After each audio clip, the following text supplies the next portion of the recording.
case for, as a, oh, there we go. Thank you. Sorry about It's not that. always the case for, any vendor, any service provider that you use that you run into, an issue, however big or small, that sometimes you may not have your account rep email or phone number at your fingertips, but we plan to do this on about as regular a basis as we can. I think we discussed at a minimum once a month. I'd like to maybe push for more often, but I also know we're getting into holiday season. But either way, I think that having a direct line of contact with both Andy and I and some of our folks like Reba, Maddie Harris, and others in the background here could be very helpful, both from an existing customer and client basis, but also this is an open meeting for anybody that wants to join that maybe is not yet a private equity info customer. Um, Format wise, what we intend for all of these is to really make it as much a platform to interact with you all, but we'll always bring a topic of the day for overview discussion. Here's some of the things we're seeing in the database. Here's how it's interacting, in the macro world. Here's some cool M&A stats, something like that to bring in some relevance to the very top of the call. So at a minimum, hopefully there's new information conveyed. Um, and then, yeah, we'll pretty much open it up to, some of the features. We'll highlight something new if we have something new to highlight within the platform, and then open it up for the Q&A. And so, all that said, thank you again for those that have attended. We are recording this. We will be publishing future scheduled events like this. So hopefully this is useful. Hopefully for those that can come back or interested in coming back, we'll take that opportunity, but also spread the word to others. With that said, Andy, I will stop yapping and Thank you. turn it over to Mr. Jones, whom I'm sure all of you are familiar with. But if you haven't ever met or seen Andy, here he is. Here we go, guys. Thanks so much, Dan. It's really good to see a lot of you on here that have been with us a long time. So thanks for joining. I have 3 points of agenda for this call. One is I just wanted to spend just a moment to talk to you about what we're seeing in the M&A marketplace, kind of like a pulse of what we're seeing. I know each of you see what's happening at your own firms. You hear some ancillary stories from conferences, but I wanted to show you what we're seeing in the data. Two, I wanted to highlight a specific tool. And in this case, for today, I want to show you the AI search tool. I know a number of you have used it, but some of you haven't. I want to talk about that some more. And then three, I just want to open it up to general Q&A about anything you want to ask about. Here we are to answer questions. The Q&A will be facilitated through the chat. So at any time, starting now, you can pop in a question into the chat. Reba will be monitoring that. If it's something I'm talking about in the moment, she'll just interrupt and we'll do that. If it's more generic in nature, we'll save it to the end. All right. I would ask you if that sounds good, but no one can answer because you're all on mute. So we'll assume that sounds like a good outline and move forward. The first thing, let's talk about the market pulse. And I don't want to spend a lot of time on this, but just a few minutes to show you what we're seeing. So with that, let me share my screen. I have a very informal graph here that I whipped up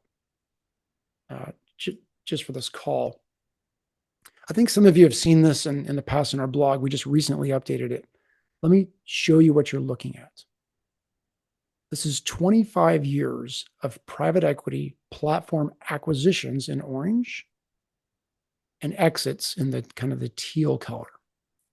And the y-axis is the number of transactions per month. So key point, this does not include add-ons, and this chart is just the platforms. Give you a second just to digest that.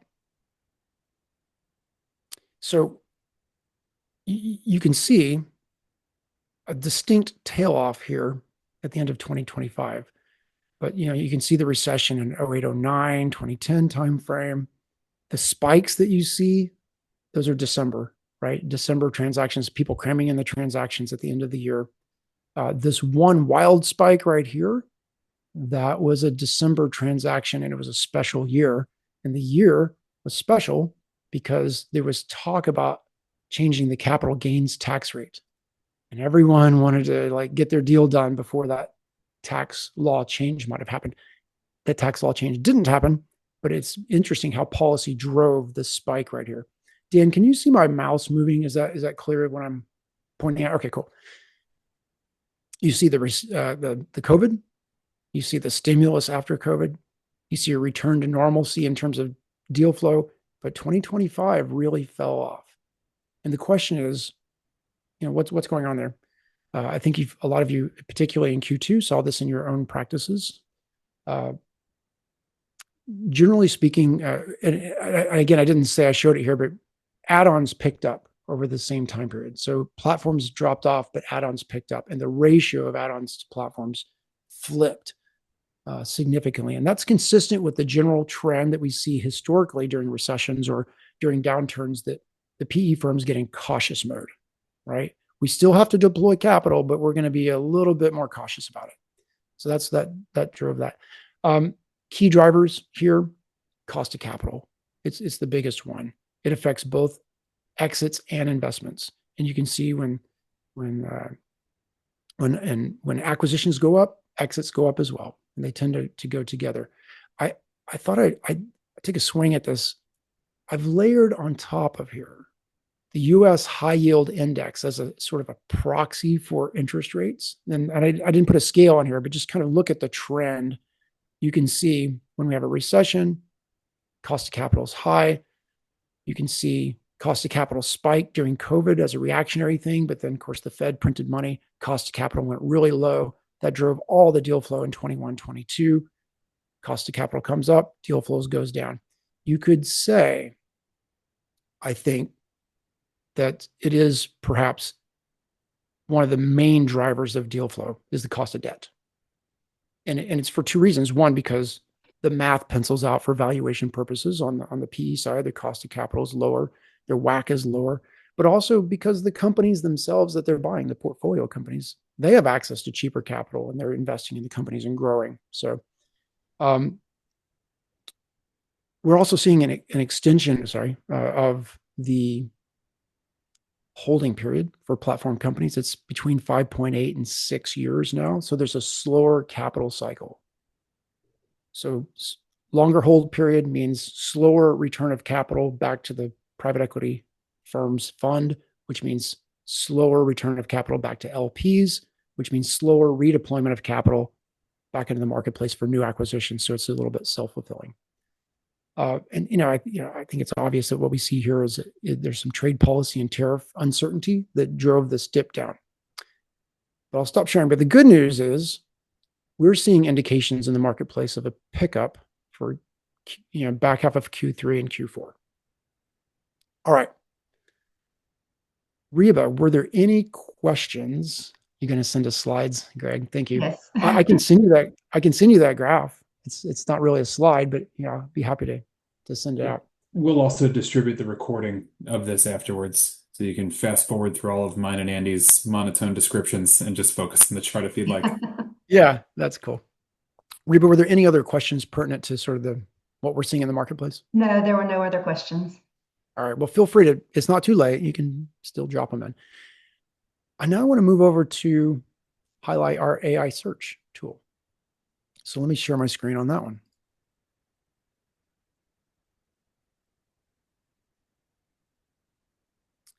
Those of you who have been using Private Equity Info for a long time know that the product has developed over time. We've done a lot of new stuff this year in 2025, features, tools, new data sets, new relationships between people and firms. And most recently, we launched our AI search tool. The purpose of that was to give you a natural language search on top of our PEI quality data, but then also two other things. One is the PEI AI search only searches on the PEI database as its source of truth. And the idea here is that it's to prevent the hallucinations that you get when you use ChatGPT in the wild. It kind of just sometimes makes up stuff, or it makes up a transaction that didn't actually happen. So you won't see that in our AI search. It's only pulling from our data. So I would say the primary use cases here are: one, you can use natural language. Two, you can access sections of our data that you can't maybe easily access with our traditional drop-down filters and keyword searches. Maybe there's a way you want to slice it or see it differently. And I'll show you this in a minute. Two is just for understanding trends and analytics from the data. The AI is very good at fetching data from your request and then understanding that there's a trend there and reporting it back out to you. And then lastly, I would say the AI search is really good if you want to produce thought leadership content. for your own content purposes. I think historically people would grab data from us from this file, from that file, from the third file, cobble it together in Excel, send it to an analyst and say, spend 6 or 8 hours, figure out the trend, see if there's something to write about here. The AI search will do all that in one step and it'll be done in 20 seconds. So with that, let me show you. This is the AI search, just typical search. What we've done is we said, if you want to select your persona, investment banker, private equity, consultant, advisor, executive recruiter, we have some pre-written prompts that you can just pop in. The left-hand side would be those on data, the right-hand side on insights analytics. You can just pop these in and search. We've just written some sample prompts for you. Every time you load this page, these change. So that we all don't have to wait 15 seconds on an answer, I'm going to show you some pre-written prompts and the answers that we got. So for example, looking at the last 100 add-on investments added to the database, what are the themes, if any? So I asked that question. Here it is. And you can see the answer. And it's pretty thorough. It knocks out sort of the big terms, legal, engineering, healthcare, insurance, tech. But then it also gives you some sub-industry terms below each of the main terms. So that's a quick look at the last 100 add-on investments, and you can access this yourself. What part of the U.S. has the most PE investments in manufacturing companies? Was a question I had asked, and the results are just kind of number of investments by state. Pretty simple, but I don't know that you could easily tease that out today, or more specifically, list the number of PE investments in manufacturing companies over different U.S. regions. So now we're talking about, of course, manufacturing in the Midwest is probably going to be predominant. I know I'm going fast, but I think you guys can follow. Let me go back. Let me do one or two more just to show you. Based on related PE portfolio deals the investment bank was involved in, which investment banks focus more on healthcare deals? So that's a pretty involved question. And sorry, it goes to the bottom. Let me scroll up. The answer would be the bank name, of course, its website, city, state, country, and then the number of healthcare deals that are in the database that investment bank has been associated with closing with a private equity firm. Pretty cool. Maybe we'll look at one more, and I think that'll suffice to give you a sense of the kind of questions you can ask. Provide strategic insights about the pace of private equity investing in HVAC companies. Again, this is just a quick overview. The answer talks about the trends in different years and how many investments were made in each year. Actually, I'm going to look at one more. The last one is, I said, write a thought leadership piece discussing the trends of private equity acquisitions in the fire and safety industry over the last 5 years. Consider both platform and add-on investments. And it literally in just seconds will give you a fairly comprehensive overview of what's happening in that space, trends that they're happening right now in the industry dynamics. It's actually fascinating. And again, it's only pulling from the PEI data. So it's not just making up stuff. It's actually taking your request, writing a command on the database, extracting the data, and then looking at that and formulating this answer. So that's AI search. Went through it fast, but the idea of this office hours was to be a quick look at some of the things we're doing, some of the market pulses. Let me check my notes, make sure I didn't forget to say something. Oh, I did. As you use AI search, I want to just give you one tip. The answers that our AI search give you are only as good as your prompt. If you write a bad prompt, it's hard for it to give you a good answer. So be concise, be very descriptive, use some of our sample prompts as templates, you might say. And also, it's a best practice, and this is true for all AI tools, to start a new chat for every prompt you give it that doesn't relate to the prior prompt. So don't just keep going in the same chat on different topics, because it's remembering all that and it might lead you astray. So last thing, If you are a current PEI customer, while AI search is in beta mode, which it is for Q4 this year, you do have access to this tool and it is freely available to you to use. That's the best part of the whole talk today. Andy, we do have a question in there if you Yeah, want to take a look at the chat real yeah. quick. You want me to Let read me it look at off? it. No, I'll look at the chat. Okay. Printing industry trends, no response, just spinning and spinning. David, let me get with you back. If you want to call Reba and I after the call, we're happy to talk to you about that. Okay, Natalie, thank you. Any other questions or any questions about the product in general besides AI search?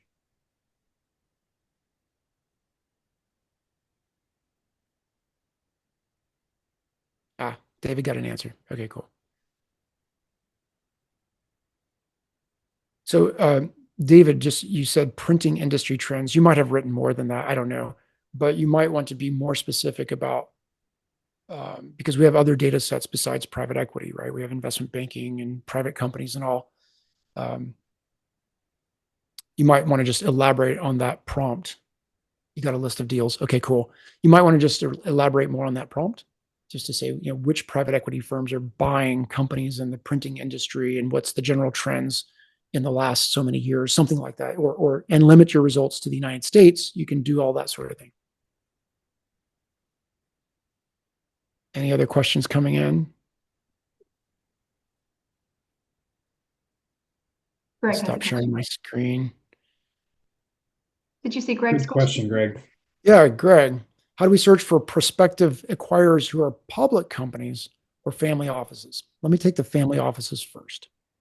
As a general rule, we do not have a specific data module for family offices. That said, if family offices meet two criteria, they are in our private equity data module. The first criteria is they behave like a private equity firm and they actually buy companies. The second criteria, and this is the steeper one actually, is that they are transparent enough to provide us information about their firm such that we have something to record. Those guys are sometimes very elusive.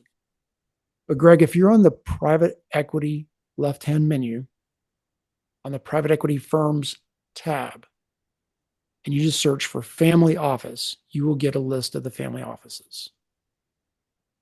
On the public companies, we do not have a list of those that are acquisitive. So we're not tracking, at least as of right now, public company transactions. Good question there. Quick note, Andy, on the family office search.